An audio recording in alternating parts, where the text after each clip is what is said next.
The theme is Ukrainian unity, but everyone is aware this is a country physically divided. The country's anthem begins, "Ukraine's freedom and glory has not yet died." It reminds Ukrainians of the fragility of their country. The Crimean Peninsula, less than 700 kilometers from here, has been annexed by Russia, and pro-Russian groups on Ukraine's eastern and southern mainland could soon request a referendum on whether to join Russia.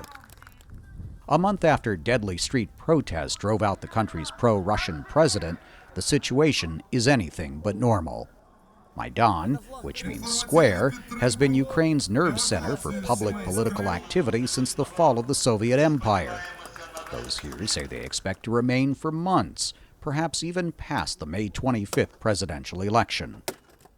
A captain with the Ukraine interior troops, who only wanted to be identified as Sasha, has been camping in the square for 4 months and has no plans to leave anytime soon.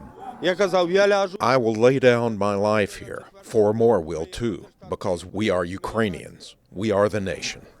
Noting the reversals after the 2004 Orange Revolution, many here, such as dentist Tatiana Turkot, are skeptical the interim government, with its familiar faces, will put Ukraine on a stable path to democracy.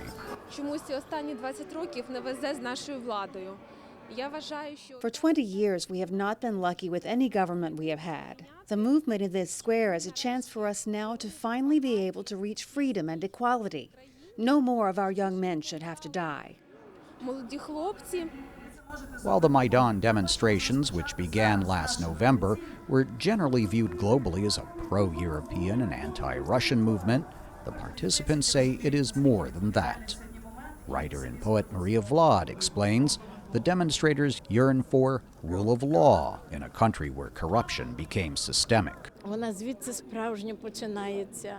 This square is Ukraine.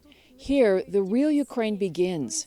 Everything that we see and hear in Maidan, the songs, the history, the films about our liberation movement, it all led to the moment Ukraine became free.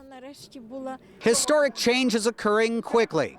While Russia was swallowing Crimea, the interim government signed a political cooperation pact with the European Union.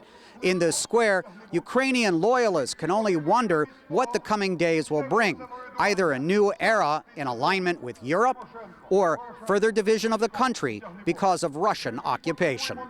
Steve Herman, VOA News, Kyiv.